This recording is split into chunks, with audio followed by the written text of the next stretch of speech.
Hello, I'm Ed Fuquay, young adult librarian extraordinaire here at Woonsocket Harris Public Library, Solitaire Frisbee from the children's room. and here to have another conversation. We're still on the topic of ancient Egypt. Yes. Yes, Egyptian mythology to be precise. Now, before we begin, I have to admit that I've been a very bad librarian. Oh no. Yes. Shame. Well, last time things didn't go quite as well as they could have because I didn't do my research. Okay. For instance, I said that the Egyptian Book of the Dead, that everybody needs to pass into the afterlife correctly in ancient Egypt, that it was still available. It turns out it's available in our very own library. The Egyptian Book of the Dead. It says it right on the cover. Our copy in this library is actually a reference copy, so you can't take it with you if you're planning on dying in ancient Egypt. Okay. But you can copy some of the spells from it maybe, or just go out and buy your own copy. So long as I want to die here in Woonsocket. If you die here in Woonsocket, I'm not sure it will help you. But if you die in ancient Egypt, that is the book to have. Okay. I can't guarantee anything else. So yes, Book of the Dead, definitely still available. I also said last time that the names that we know the Egyptian gods by are actually their Greek names, not the Egyptian names. Right. However, I didn't tell you what their original names were Correct. because I didn't look it up. The reason for that is I'm a storyteller and I've heard all of their stories and learned them as the Greek names. So to me, that's who they are. But they were in fact called something else completely different by the original people who worshiped them.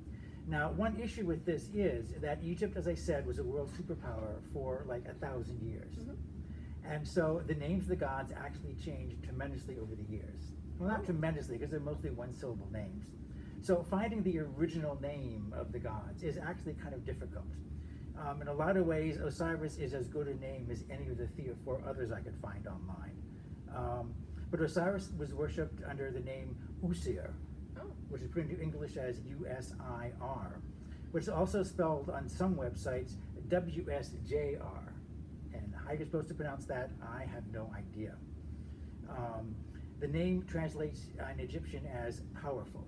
Oh, okay. So Osiris literally means powerful. Isis was known as Aset, or Isit, and her name means throne. Isis literally was the throne. Spelled how? A-S-E-T or I-S-E-T sometimes. Okay. Now, part of the problem is hieroglyphics apparently had no vowels. Right. So they're guessing on how they be pronounced based on other ancient words that we know how to pronounce. Okay. But it is still a certain amount of guesswork. So the bottom line is we really don't know exactly how their original names were pronounced. Set is also known as Seth, but he's also sometimes called Sutek. Now, Seth was a name that hung around for a long time as a man's name. There are still people in the world today called Seth. Mm-hmm. I've known a few of them. Mm-hmm. So it didn't have an evil connotation or anything like that. He was known as Sutek in the Stargate television series. He was one of their main villains. That was Sutek. Now, interestingly, I said last time that he was a theriomorphic god. He had the head of an animal. And he had the head of what was probably some kind of an anteater. No one actually knows what it was. But over the years, he's gotten confused in popular culture with snakes. Oh. Yes, I'm not sure exactly where this started, but Just in the context of the story or the actual in stories, physical form? in fiction. For whatever reason, people confused Set with snake, maybe just because of the S. Like when Robert E. Howard was writing Conan, Conan fought an evil snake god called Set. Okay. And if you saw the Arnold Schwarzenegger Conan movie, James Earl Jones was a priest of Set, who made venomous snakes into arrows to shoot Schwarzenegger with at one point. He was a priest of Set, but not a priest of a god with the head of an anteater, but actually of a snake god. Now, Marvel Comics owned the rights to Conan for a while, and they introduced Set into the pantheon of Marvel gods and demons and things like that. So Set became a Marvel Comics villain as a snake god. When Roy Thomas took over writing Thor, now Roy Thomas is, he's a high school teacher by trade. So he likes to research things. And so he wasn't going to fall for that mistake. So he introduced Seth as the actual Egyptian god who probably has an anteater head, but he almost always has always is in human form. He's never been seen in his animal form when he was in Thor. But just so readers don't get too confused, he has armor that he wears that looks kind of like a snake's scales. Interesting. Just so the comic book fans won't get their minds completely blown. So technically, in Marvel Comics, Set and Seth are two completely different villains. Okay. But just to make it even worse, when Vampire the Masquerade role-playing game came around in like the 90s, for whatever reason, when they were inventing the different clans of vampires, they too believed that Set was a snake god. So the vampires who can shapeshift into snake form are called Setites, or children of Set. Huh. And they're supposed to be from like the ancient like Set worship in ancient Egypt. But they change into snake form rather than anything else. Frankly, I think the idea of like, you know, vampires that shift into a big fuzzy like anteater form with pointed ears and everything would be really cool. But no, So they the- changed into snakes. The fact that they went in the snake direction as well, do you think that was more so just preference based on that prior experience, or do you think there was actually like reason for them? I think it was pop culture and lack of research. Okay. They recreated the Vampire the Masquerade universe a couple of times since then, and at one point they completely obliterated the Setites, and they brought them back under a different name. So they're still kind of like fuzzy on that exact thing. Okay. So there's a lot of confusion surrounding Set. So Anubis, by the way, will pop up in this story, is also known as Anpu. Spelled how? ANPU. Okay. In the Nicholas Flamel series that Michael Scott wrote, they have a bunch of jackal-headed warriors that fight the heroes at one point, and they refer to as the Anpu, that they were created by Anubis in his own image, and there's thousands of these like jackal-headed warriors that fight our heroes in the big climax. Okay. Now, I also made the comment that Set wasn't considered an evil god. And then I casually mentioned that he also is involved in two myths that involve rape. And you correctly called me on that. And at the time, I tried to hand wave it away because I hadn't done the research on that. So he was evil. Yeah, well, by our standards, absolutely he was evil. Okay. But the Egyptians looked at him differently. I'm not sure whether their sexual politics was that different, but I think like Set was the god of things like earthquakes and storms. So he was the god of bad things that happened that you couldn't stop, perhaps. They also had a god who was really, really super evil, and that was Apophis. And Apophis was the snake god. Apophis is the actual snake god of ancient Egypt, and he represented chaos and destruction. So by comparison, what was his name? Yeah, Apophis has no good side to him. No. The other one. The Set? rapist. Yeah, Set. So by comparison, Set is better. Plus, Set was one of the first gods that were created. okay. He's like the grandson of the sky and the earth and so forth. We know that he wasn't considered to be evil because pharaohs took his name. The pharaoh Seti Oh. named himself, that means beloved of Set, Okay. which isn't something you'd call yourself unless you're some heavy metal Satanist. So obviously his name was still revered. Now it's said that there was a lot of Set worship in the south of Egypt, and the northern and southern parts of Egypt were frequently at war. And when they combined, the crown of Egypt has like two pieces to it, one representing the north and one representing the south. And so Set was always more popular in the south, and people think that Seti took that name deliberately to try to appease people who lived in the southern part of the country he was now about to rule. Okay. Sekhmet had a son who was Ramesses II, and Set was his personal deity. And Ramesses is a very famous one.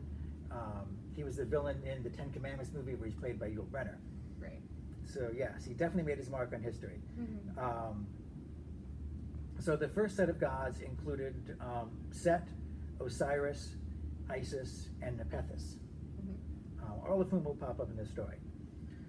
So Set was a god, and he was married to Nephthys. Nephthys is the sister of Isis, because there's only two female goddesses at this point. So the Isis and Nephthys were sisters. Nephthys was married to Set. It was not a happy marriage.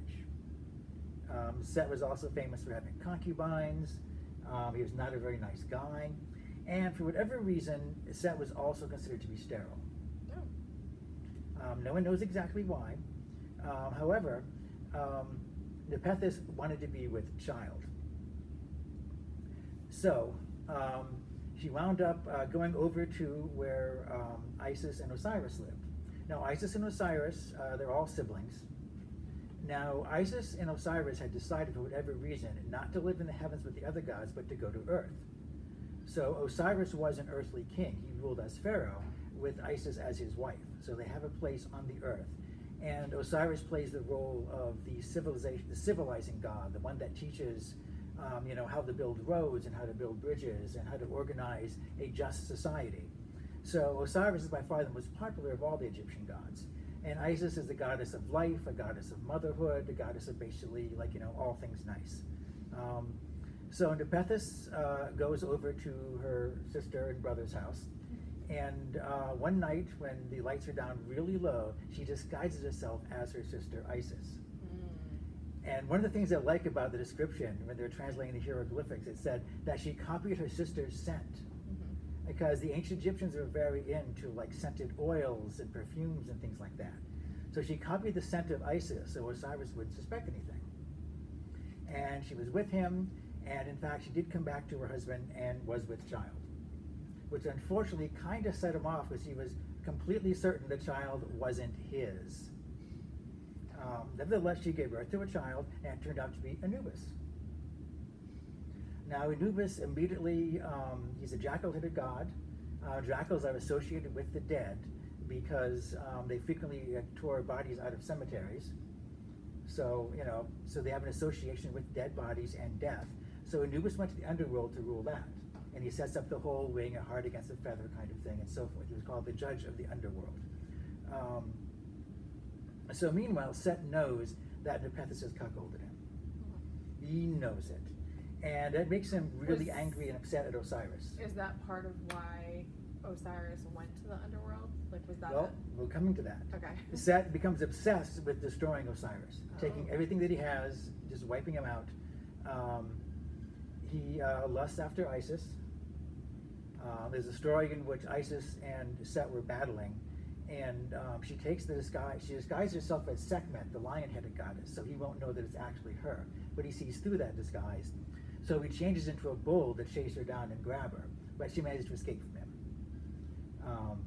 The motif of the god who changes into an animal form to chase after the opposite sex, we'll also see again and again in mythology. So going after Isis, was this what did this accomplish for him?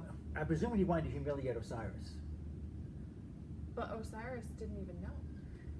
Yeah, presumably, but I don't think Set cared. Okay. So Set finally decided he had to get rid of Osiris once and for all. So he had his people construct this gorgeous cedar box, a cedar chest. And he had measured Osiris secretly to know exactly what his proportions were. Okay. There's actually a story where he sneaks in while Osiris is sleeping and secretly, measures him. And has his carpenters construct this fantastic chest that is exactly Osiris's size. So at a big banquet for all the gods, he brings out this chest and says he will give this really gorgeous workmanship, fine, beautiful chest, to whoever it fits. Mm-hmm. Oh. So the gods all try it out and none of them fit. Because most of them have big animal heads, remember? Right. So Osiris and Isis are the only two Egyptian gods who never had an animal form. They always looked human. Okay. And so sure enough, Osiris fits into the big chest perfectly. So he slams the lid shut and runs away with the chest.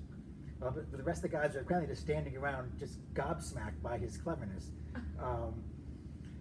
Set either suffocates inside the chest because it's sealed that well, or Set tosses him in the river, one way or the other. But Osiris dies inside the chest. Now, if you've seen an Egyptian sarcophagus, you'll know exactly what a really gorgeously well-carved and decorated chest that'll fit a human person looks like. Mm-hmm. So people say this was the first sarcophagus. So, when you say he snapped it closed and took off with it, Mm-hmm. How so? The hieroglyphics are excessively vague at this point. Somehow, nobody grabs the chest away from him. He escapes with the chest. He apparently drops into the Nile and drowns Set. Okay. So Isis is naturally extraordinarily distraught. And she wanders the earth looking for her lost husband. And because she's a goddess of life, this causes like crops that wither and so forth. Wait, she's not there to know what's happened, or I guess she sees it and just can't stop him somehow. We don't really know. Okay, so when she's searching for him, she's searching for his body? Yes. Now we'll see the same motif again when Demeter in Greek mythology loses her daughter Persephone. She too will wander the earth. And the Greeks repurposed a couple of Isis stories and made her Demeter, like many years later. So eventually, she does in fact find the chest and bring it up, but of course her husband is dead. So she runs off to find some magic that she can use to try to help him, and leaves the body with her sister Nepethys, because Nepethys has given up on her husband now, and she's helping Isis, her sister. So does Isis still not know what Nepethys, yeah, she still doesn't Nepethys. know. Presumably. I mean, Anubis had to come from somewhere. Maybe she's figured out, maybe she hasn't. However, while Nepethys is watching the body, Set does come along, and he manages to distract her enough that he steals the body. Okay. Yeah, he steals the body, and this time he chops it up into parts and scatters all the parts across Egypt. Now, this is very obviously two different folk tales stuck together, in that he both like drowns and suffocates Osiris. He drowns Osiris, suffocates Osiris, and then chops him into pieces. So which two? Which is real overkill. There's at least a totally separate myth cycle in which he's like drowned, and a myth cycle in which he's suffocated, and a myth cycle in which he's chopped up. They represent different things. Every hieroglyphic that describes him chopping up Osiris, he always chops it up into a numerically significant amount. And one of them, it's like 13 pieces because of the phases of the moon, and one of them, it's a cycle of ceremonies that he uses for the numbering system, but it's always a magic number. So naturally, Isis and Nepethys have to wander across Egypt again, finding all the parts of Osiris and bringing them back together. So there's a whole nother cycle of stories about that. Okay. So they find all the parts except one. And I can't say what part that is, but let's say it's the part that no god wants to be immortal without. Yeah, it's a pretty important part. So they reassembled most of the body. And so Nepethys calls on her son, Anubis, who rises up from the underworld. So Anubis has been waiting for his chance to show off his stuff. So he brings in all kinds of like oils and herbs and things like that. And he gets a linen-like cloth and wraps Osiris's body and so forth. Which of course is the origin of mummification. So Osiris becomes the very first mummy. And so he does everything he can, but all he can really do is preserve the god. He can preserve Osiris, but he can't really bring him back again. Because once you passed over, even Anubis can't bring you back.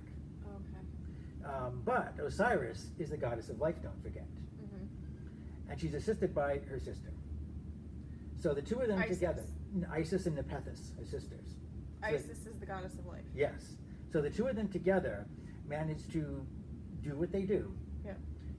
And they manage to raise the dead long enough for Isis to get pregnant. Wait a minute. Yeah. But Isis was that good. She was able to get pregnant. off she'd of her- have to be if the part wasn't even there and she still managed to. It's magic.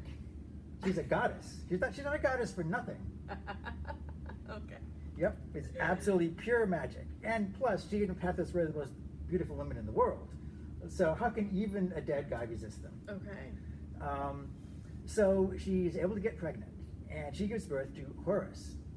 Oh. And Horus is the Egyptian god that has a hawk for a head. Yeah. Yep. He's known as Horus the Avenger, for obvious reasons, as you'll see. Because he very quickly grows up and decides to hunt down and kill Set Okay. for all the evil that he did. Meanwhile, So it became known because Yeah. as of 2 minutes ago, even Isis didn't yeah, know. they figured it out Okay. by this time. So Osiris has been magically reanimated, but he hasn't been brought back to life again. He's still not alive. So what happens is Anubis takes him down into the underworld, and Anubis graciously allows Osiris to become the lord of the underworld. And Anubis retains his job as the one who like weighs the hearts and things like that, but he allows Osiris to become the ruler of the underworld. Now, and when he came back to life again, Osiris's skin had turned green. Is an interesting fact. In all the old like tomb paintings, Osiris, after death, has green skin. So, okay. Yeah. He's not alive in the sense that he could live and function on Earth. He can't go back and be Pharaoh again. But he is alive in He's the alive sense enough that he's continuing to rule the underworld. and can speak and function. He can. Although he's not the same person he used to be, obviously. So is it like his spirit versus... Presumably it's his spirit. Okay. They're kind of fuzzy on this. Egyptian magic is kind of complicated. Okay. They believe a person had more than one spirit, they had more than one soul. He had a higher soul and a lower soul, and apparently all of his souls didn't come back. Oh. Yeah, I'm not expert enough to have any idea how it worked, but presumably that's the excuse for it. So when Osiris came back, he's often depicted with mummy wrappings on his legs and bright green skin on his chest. And the reason he has green skin is that after death he became a vegetation god. Because the crops grow each year and they fall into the earth, and then the next season more crops go up again. So it's as if the food that you plant dies and comes back to life again. Okay. Now, we've heard that before. And we were discussing Babylonian mythology. When Inanna killed Tammuz, her husband, he was also a god of vegetation. And he also went to the underworld for a while, but then came back again. Okay. Which exactly describes the cycle of plants dying and then coming back again. Right. A guy named Fraser wrote a 15-volume series called The Golden Bough, tracing the mythology of the vegetable god going back through to every part of Europe. Wow. It's an exhaustive and exhausting volume. I won't pretend to have even read part of it. It's enormous. Golden Bough by Fraser. Okay. So the motif of the dying god, Uh-huh. we saw it once in Babylon, we're seeing it again now, and we'll see it still again, time and time again. It's one of those mythological motifs that just never goes away. So Horus, as the head of a hawk, he hunts down Set. They have huge fights. Horus loses an eye. The eye of Horus was ripped out, but you see magical eyes everywhere all over Egypt. The eye with a ton of mascara, that's the eye of Horus. Okay. He will watch out for you and protect you, even though his eye is no longer actually attached to him anymore. Aw. So it's a protective amulet. He's not the first god to become more powerful after losing his eye. We'll encounter that again later. All right. So they have a huge fight. There's several different stories about how they fight and why they fight and so forth. Mm-hmm. It goes on for 80 years according to one account. Wow. Now, because Set is both a great warrior and he has a reputation of being a trickster, he's able to either break even or come out on top in every encounter. Now, the head of all the gods was Ra, or Re, who was also the sun. Mm-hmm. And the sun favored Set as being the pharaoh. Because Set, for all his many faults, was someone with experience who knew how to get things done, whereas Horus was considered a hot-headed youngster who wasn't tempered by experience. Yeah. So Horus had to prove himself again and again, and he defeated and humiliated Set. And finally, Ra had to give in and say, yes, Horus is better qualified to be king. Okay. And so Set was banished. However, he insisted on... You mean Horus? Right, Set was banished. Horus became king.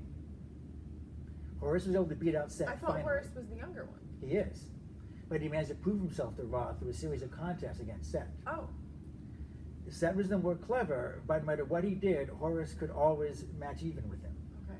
And eventually, Horus is able to prove he does have the maturity, the intelligence to outwit Set and keep fighting. And he finally won favor in the eyes of Ra, and he was anointed the king, and Set was banished. Oh. But it took a long time, 80 years by one account. Okay. This is a long myth cycle. So Set was forced to leave. But at this point, his wife Nephthys had left him. Mm-hmm. Now, one of the things he demanded was that he wasn't going to leave empty-handed because you have to compensate someone if they're no longer king. Mm-hmm.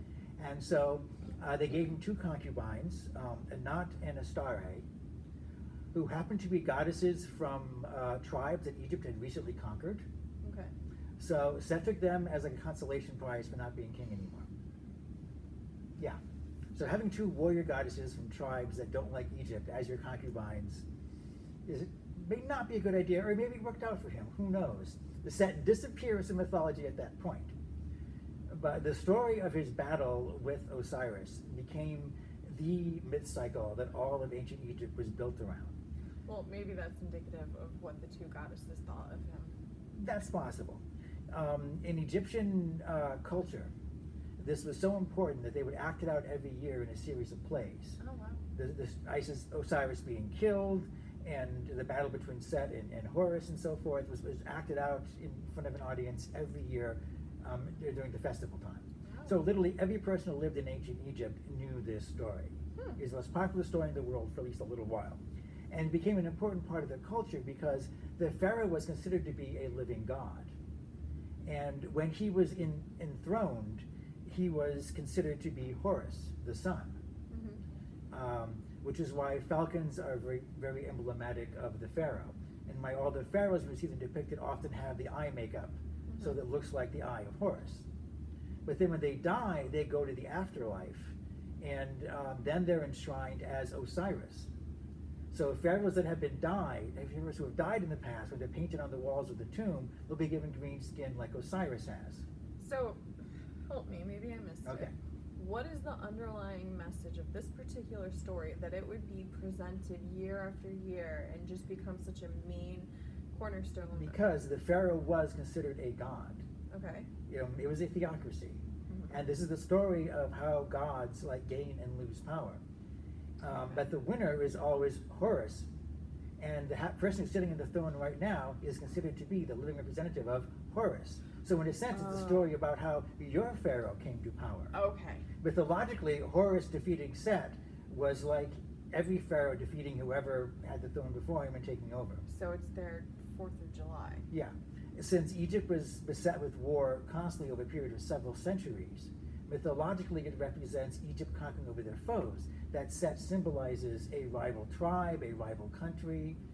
Some people say Set represented the Phoenicians, some say the Assyrians.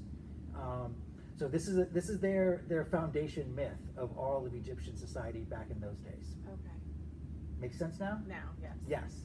And because the Greeks absorbed a lot of Egyptian mythology, the Romans loved Egyptian mythology.